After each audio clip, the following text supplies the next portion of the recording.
So my name is Shahad Attar, and I'm the sector head for technology and media sector investments in Public Investment Forum. Public Investment Fund.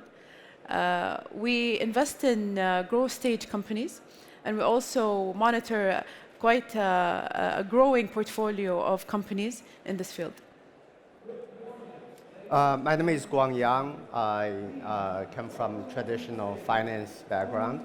I used to run NYSE listed investment company, and now I'm focusing on invest in a number of technologies.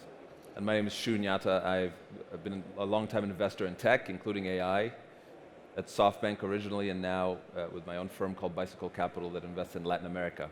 So we're all focused on non-US, global South related themes in our work, all three of us. And I suppose the first question I'll start with for both of you, and maybe we start with you, Doctor, is of all the technologies, they talk about 17 different technologies and $10 trillion worth of opportunity, but which technologies right now do you find most exciting? Yeah, a few things we're really focused on. Of course, AI is everywhere, right? So I don't need to really specify AI, so to speak. We continue to focus on blockchain, decentralized network, in the payment space, and in underwater data centers. In the underwater data centers. In the crypto space, when you're mining crypto, the heat is a major issue, right? So we have been solving that problem for years, and now going forward, in terms of AI computation, it's going to consume as much energy, if not more. So the heat is going to be issue, and putting the data center underwater is the solution. Just out of curiosity, what are the big locations where these data centers are located today? Right now in Southeast Asia. Southeast Asia. But we're looking at the Middle East, particularly because of the climate. So there will be so much data needed and so much computation needed, and have that solution in the water I think it would be really interesting. And also we're looking at recycling business. What I mean is e-waste recycling. I can get into more details in that. The e-waste is going to be a major issue for global. Used electronics. Electronics waste. For example, we're doing lithium recycle. That's going to be very interesting space going forward.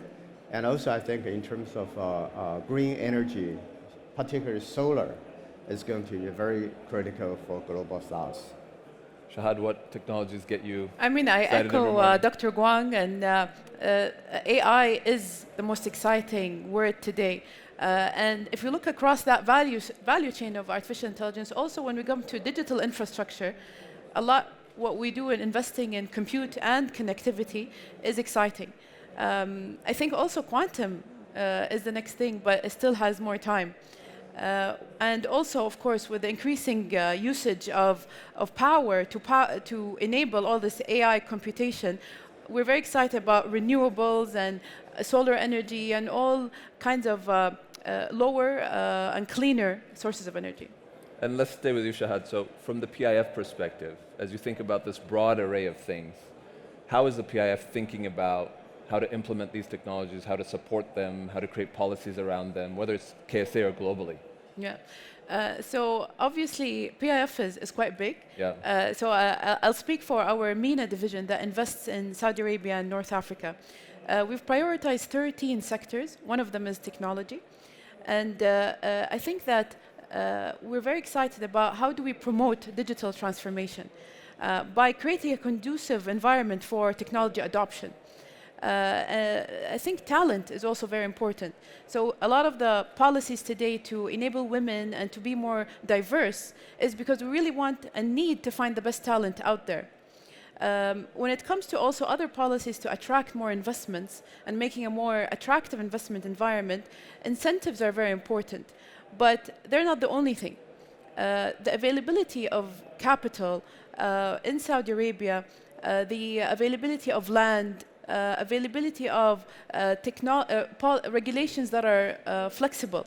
And today with AI, I think globally we're thinking about AI ethics and what are the right data sovereignty and data privacy regulations.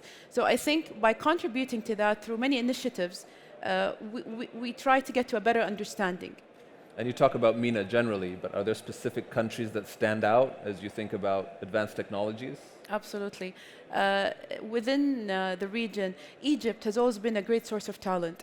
Jordan has always been a great source of talent. I mean, across, I can go on, right? Every country, Morocco, Tunisia. But in Saudi Arabia, we're trying to create a global hub for technology and media. And the way we think is more of like a center that attracts talent and attracts investments through a lot of the things that I mentioned. And Doctor, we were speaking before, and this is a good point to connect, about the role of China, because China has been such a leader in so many of these technologies for quite a while.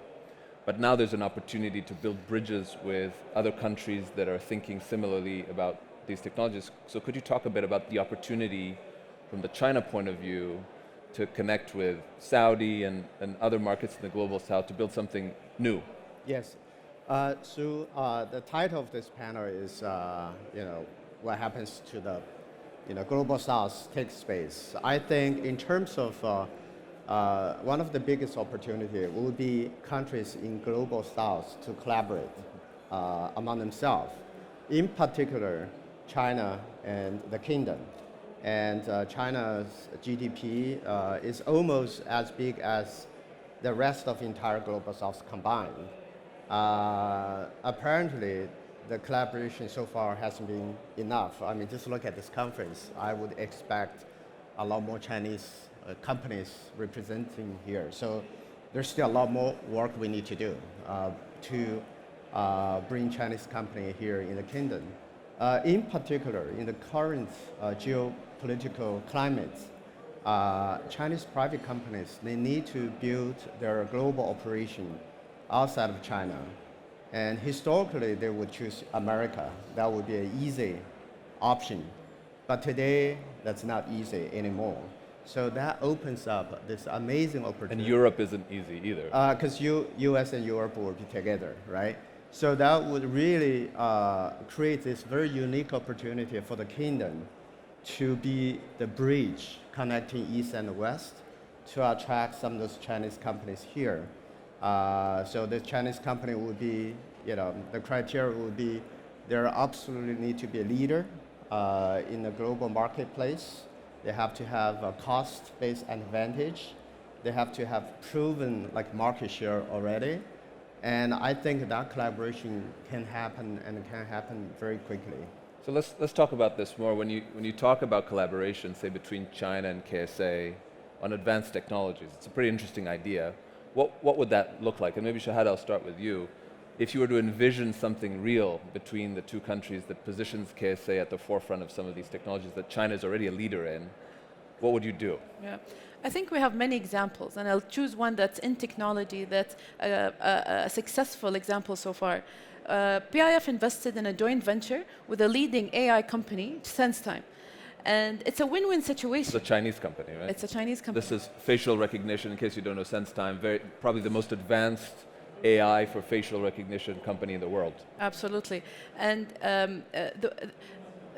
a lot of the growth that is seen in the region is driven in Saudi Arabia. So by investing together, we provide more an entryway into the kingdom, and we win as well by getting our talent to work alongside great engineers and transferring that knowledge. And a lot of that technology is localized in the kingdom. And that's how we see all our partnerships. We're looking to expand our global spectrum of opportunities, not just in, as you said, where it's easiest to go, but in new countries such as Brazil and other countries that are showing great signs of growth. And the SenseTime example is a joint venture, right? It's not just SenseTime setting up an office here, it's an actual joint venture? Absolutely. So a lot of the... Who's on the other side of the joint venture in Saudi? So it's it's PIF alongside Sky. Sky is the Saudi company for artificial intelligence that PIF invested in. So through their market access and through the great experiences from the engineers, we've created some great examples. I'll share a few. We recently launched a product called Ainai, which means eyes. And there are a lot of examples of them globally where you use AI to try to predict certain or diagnose certain diseases. AI in the kingdom was developed alongside great partners to predict diabetes, which is a problem in, in Saudi Arabia.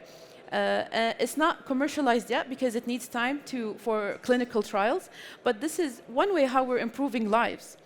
There are so many great things that now, leveraging AI and through our partners, we're co-creating. One of the priorities of the kingdom is to improve quality of life. Riyadh in particular, and I hope you've been enjoying Riyadh and not just being too tired by the end of the forum, is to make it a beautiful, inviting place. So through using AI, we've been trying to improve behavior of people. So using AI to detect visual pollution when there is a problem on the road, when there is traffic, and this is all being captured and then taken back to the relevant government entity to address that problem. And Dr. Yang, presumably there should be 20 such JVs. So why aren't there? I mean, it seems there's a ripe market here. So yeah, what's missing? I think now is the best time to really speed up that process. SenseTime is a great company, so you already have early success there. But I think going forward in the next few years, should really focus on, in a very systematic way, go through industry by industry. For example, it's solar, right? The Chinese company should build their solar operation here, period, because NEOM needs so much green energy, and of course solar would be the main one. Data centers, recycling business, and even in the space of biotech, right? I have my friend Irene here. They own some of the amazing Chinese healthcare companies, and they're also looking at ways to build operation here. And in this case, what I envision, those companies were not necessarily owned by Chinese company or Chinese company subsidiary here or joint venture here. It could be a completely independent company, right? So regardless what happens between the US and China, and this company is an independent global company. So, what do you think is the best way to create momentum around some of these ideas? Not just between China and KSA, but across the global south, because it seems to some extent there's no forum connecting these players to enable some of these things to happen. So what should we be doing differently? You mentioned there are not enough Chinese delegation here at this forum, so what's missing? No, I actually have to say PIF and FII have done an amazing job, right? Because they have accomplished this in such a short period of time. So I think it's just a matter of be more forceful. I think it would be amazing if FII or PIF set up a special task force or platform initiative, just focus on this type of collaboration opportunity would be really amazing. Yeah, because what we have been saying here is like, I'm going to participate in Pro-Am golf, right? The way the Saudi is changing the golf industry is really amazing, right? So they have accomplished in such a short period of time. Exactly. Fascinating. Let's switch to talent for a second and workforce and education, just the whole idea of human capital. One of the issues with advanced technologies is people are afraid that they'll take away jobs and not create jobs. And of course, in the history, that's always been false, but it's still always a fear.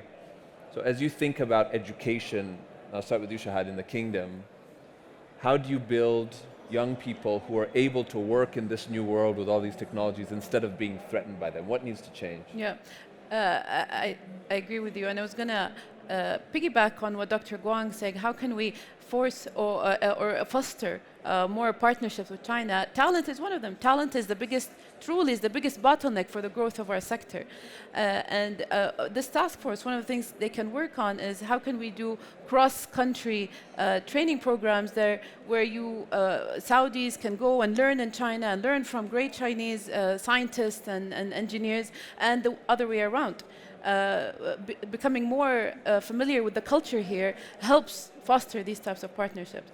The kingdom is investing a lot in capacity building, especially in AI. 28 out of 60 universities today are offering AI-related courses. But I think it really starts from the home, educating also parents. I'm a parent. I have young kids, and I try to talk to them about the future. And maybe what I'm talking what will end up being something completely different for them. But at least putting in those starting points about technology, STEM, and AI, I think that also starts really from the home.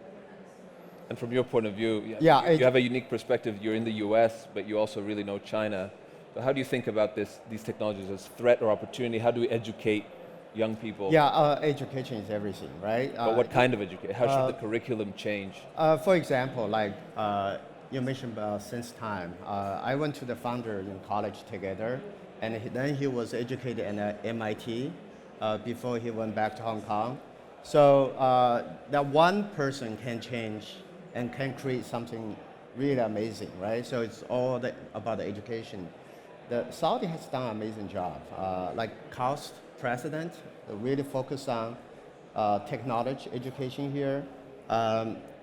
He's Chinese, he's from Hong Kong, and he was dean at Caltech, then the president of Hong Kong University of Technology. Now he heads up COST here in the kingdom to really focus on educate young generation in technology. Yeah, it's interesting. So I'm from Kenya originally, and as AI was growing, one of the most fascinating things is you had all these Kenyans working in shipping containers, labeling data. And it was a new type of job that didn't exist before. And it could happen anywhere. In any rural village, you drop a shipping container with Wi-Fi, and you create jobs for the whole village coming to label data. And it's not the most glamorous job, but it's a job in the digital world. So it's fascinating how even something like AI creates all these global jobs. I'd like to pick up on that because one of the advantages that I think we have, not just in Saudi, but the global South, is the greenfield setup that we have.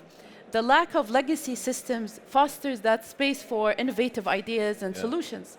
And there are many other advantages that are part of the global South besides that, which is the demographics. Young people are more willing to adapt to new ideas.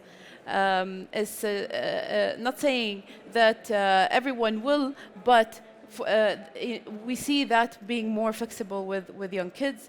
So we need to invest more and allow for more exciting problems and finding solutions for them. I think that's what excites people to get them to work here. Instead of watching Instagram videos, you could be doing digital work, right? Exactly. Let's go from the global, from big AI trends and all these, to the local. So it's important, as we say in Latin America, where I invest to tropicalize things.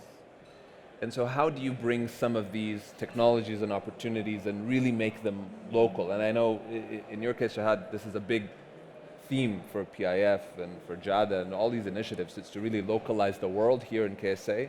So with all these advanced technologies, can you just discuss a few ways that you think about making them truly local, using the advantages of the kingdom?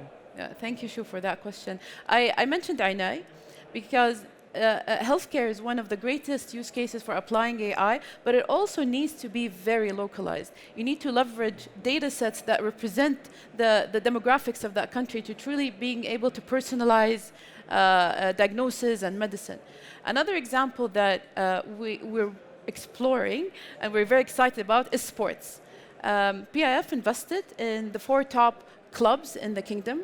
Soccer is very big here, if you haven't noticed. And through one of our portfolio companies, Sky, we started creating pilots and testing how do you collect data about players to better improve player strategies and predict how games will go. We worked with partners to leverage some solutions they've used before and localize them here to be able to read other games and to be able to develop and generate competitive strategies. And we all know that the best sports clubs in the world are investing heavily now in technologies to be able to compete. And in China's case, I mean, the interesting example about soccer and golf is how the kingdom used their advantages, in this case a lot of capital, to very quickly become relevant globally in 2 very important sports. China, similarly, I'll take the example of EV, and maybe you can broaden it if you'd like, but China has become the dominant global player in EV. It's the leading producer of solar panels and lithium batteries and all kinds of things. How did China do that? And how do you think about building similar advantages as new technologies come up? Yeah, I think a key is really drive. For countries outside the US, how should they think about it? It's all about entrepreneurship, right? If the government allow people to be more innovative and being entrepreneurial, all the best things will happen. So I think it's all about, that's what we're seeing here, right? So there are a lot of reforms happening here in the kingdom, just like 30 years ago in China. Because before that, China was a closed country, then become very open. All the reforms took place, and so as a result, China had this amazing entrepreneurship that really drove the growth. So I think going forward, in terms of technology, what the role technology can play in that, of course, we're also need to be concerned about a potential much wider gap between global north and south. For example, if U.S. were restrict the chip sales to other nations, restrict access to use AI, that will make the situation worse, right? But if... So using the EV example, even if you can make solar panels and batteries really cheaply, if you don't have chips, you can't make a car. You cannot make a car. Or if Global South cannot have access to H100 of the AI chips, that's going to be a problem, right? But at least one thing I can say on the positive side for the AI that will help elevate Global South would be like the example you mentioned earlier, right? So now you can imagine in a remote village, you can put up a solar panel, and then you can have your social media, and then you can use your AI-powered cell agent. Actually, we're investing in a company started by MIT team. They're creating this cell agent, can sell your product 24/7 in any language you want, right? So imagine if you're entrepreneurial in a small village in the Global South somewhere.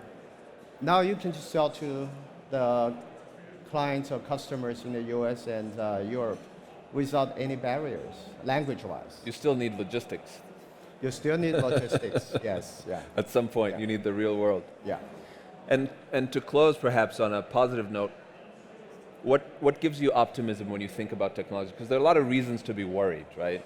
Decoupling, conflict, all of this strategic tension, but dystopia of technology taking jobs. But what keeps you excited about the future with respect to some of these advanced technologies in the Global South? And maybe we'll start with you, Dr. Yang, so that Shahad can close us out. Yeah, I think for me, like we have been saying, it's about talent, right? And the education.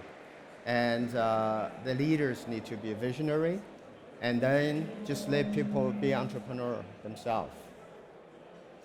I think just an example is FII, is coming to these types of places where we get together with great minds without thinking about backgrounds or cultural differences, and really just getting excited about technology. If you're a techie at heart, you want to talk about technology and the impact that it has. So I think this is what keeps me excited, that there are great minds that are willing to travel and get to a new place that they've never been here before and really talk with people. I'm guilty. I'll be the first one to say it. We haven't traveled enough to different countries to really explore opportunities beyond a single region, because innovation is happening across the world.